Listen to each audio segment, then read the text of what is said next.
Smash and bang is my favorite combination.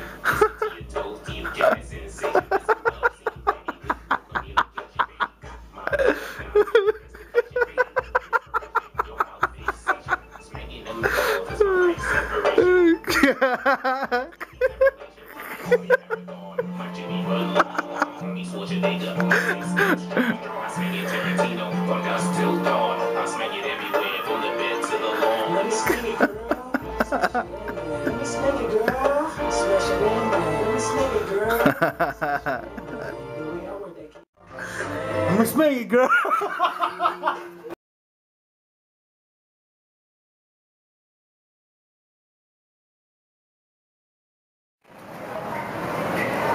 Big Brother is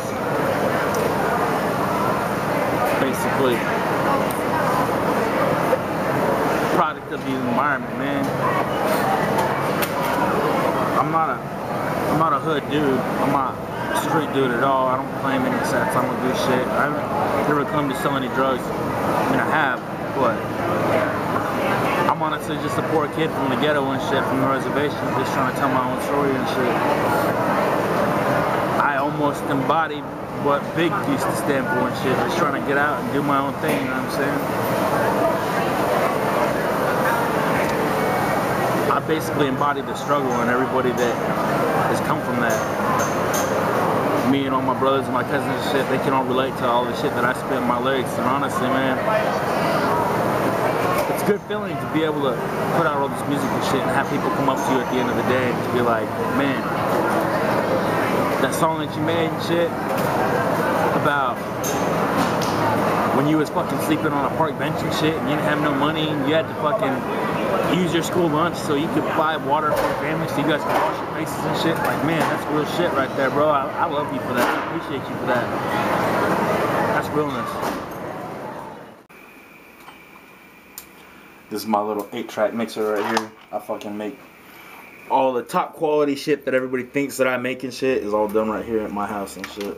They been living in the city of Rousing. Yeah, that's a little nickname which was given to the city in which. This one's called Made Man right here. They been living in the city of Rousing. Yeah, that's a little nickname which was given to the city in which I live in. Portland, Oregon. Big Brother, born and raised in every section. North, south, east, and west side. I'd like to give a big shout out to the surrounding areas as well. Beaverton, Tiger, Gresham, and Clackamas. St. John's, what's good? What a glorious day to be on top of the world. I got an attitude to shatter dudes and cruise on down the avenue. Flousing, turning lanes in my car, shit. No line, I'm obnoxious. Pull up at a stoplight. Women be jocking, big broski, big brody. I love the way that women say my name like they know me. What's your name? What's your number? Where I party at later? Then you doing this thing, sipping liquor. Whenever people sit down right here and they just like, they just get a look at what I'm doing right here, and they just like lean back for a minute and they're like, man, they can feel the vibe and the energy of everything that I do right here. Especially since it's like, it's energy, it's a spirit that you can feel. I mean, I have a picture of Notorious B.I.G. right here, Tupac and Eazy-E, and these are some of the biggest figures in hip-hop right now. And then I have like my computer right here, speakers, my mixer. I got everything I need right here to make music happen. And every time I invite homies over and shit, they always sit here. They never sit over there, they never sit over there. They don't fucking sit on the floor, they fucking sit right here in my chair. And then I can't get them to get the fuck out of my chair. But it's funny because I'll turn on a beat, just some shit, and everybody always goes, hey, let's start writing some shit. And it's super funny because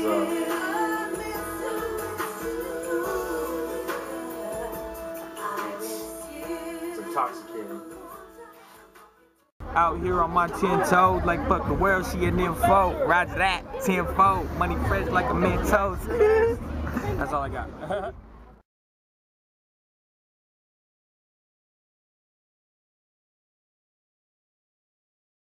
Money Moneybags is my best friend. He's a homeboy I grew up with, honestly, man. I knew him since I was fucking 14 years old. And me and him never used to be homeboys, actually. That's the funny thing about that. I don't know. As he would say, I used to think he's a cool guy. And he used to think, you know, like, what does that even mean and shit? But yeah, anyway. There's kind of conflicting personalities and shit like that. So we just never really clicked. But in high school, we always kicked it more and shit. And I started rapping about 15 and shit, and he found out that I was rapping and shit. And he started about 16, and we honestly just been like, he was one of the only people next to my brother Joe and shit, and a few other people that I really confided in, lyrically, musically and shit, let them know that I was making music and shit. A lot of people didn't understand what I was doing and shit, like, why do I want to make music, but it was just a hobby at that time. He was one of the dudes to start it up with, but man, I've been through like everything with that dude. From fucking moments when we were contemplating what we were gonna do for money. When I first moved back here in 2009, man, homeboy was like, I moved back here with 2 fucking suitcases to my name and shit, and I was like, where am I gonna stay?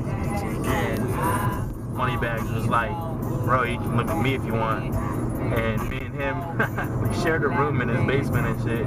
He had one side, I had the other side. Sometimes he'd bring a girl down and shit. Sometimes I'd be doing whatever I do and shit. It's crazy. Moneybags, man. That's the thing about Moneybags. Back in the day, man, he always had girls coming and going and shit. I was asleep, but I heard the door open. He woke me up and shit. I was working at T-Mobile at that time, and I had to go to work. And he went out that night with this girl that he was seeing at that time. And, they were all drunk and shit. At least she was. She was hella drunk, faded and shit. And he brought her back to the pad, and I slept on the bed. He slept on the couch. That's just where he was. It's kind of duty is he was willing to give up his bed for me and shit like that. But anyway, he brought her back to the couch, and he was like, had this chick, and I woke up and I was like, what the fuck's going on? Shit. And he's just like, oh, my bad, bro, sorry. And I don't know, I heard him like kissing and shit and doing this, that, and the other, and I was just like, man, this motherfucker's gonna fucking chick right, like, not even 3 feet away from me. This dude's gonna fucking chick. And I was like, man, that's dirty. But I don't know, according to him, it didn't go down, but definitely an awkward situation. He still holds true to the fact that he thinks that I tried to sneak a peek because I had to get up and take a piss in the middle of the night and shit, but that's totally not what it was. Funny story about him, one time I always tell this to people if they don't understand the bond that we have. I remember one time I got hella faded and I told him one time, I was like, bro, if you ever need me for anything, you just let me know. I was like, if you ever have to scrap somebody and shit, you let me know first. That way, I will hurt my fist before you hurt yours.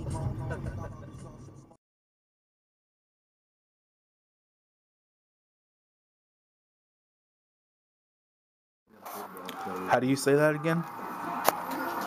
Huh? How do you say that? Puksaput, Mr. Put. 6 and up, that means get away, black man. Puksaput in the Scunny means come here, friend. And Napikun means white man. Uke, Napikun means hello, white man. And they say, gee, you're skinits. That means, gee, you think you're good.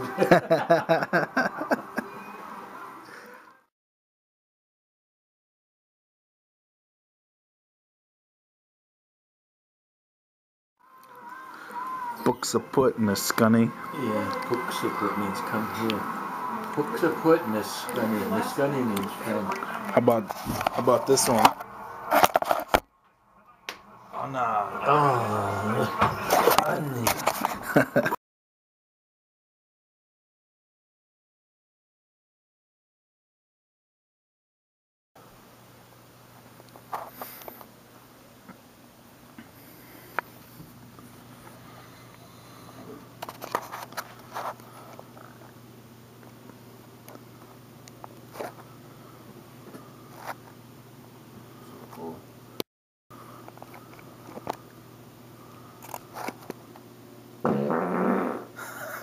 You want that in the documentary?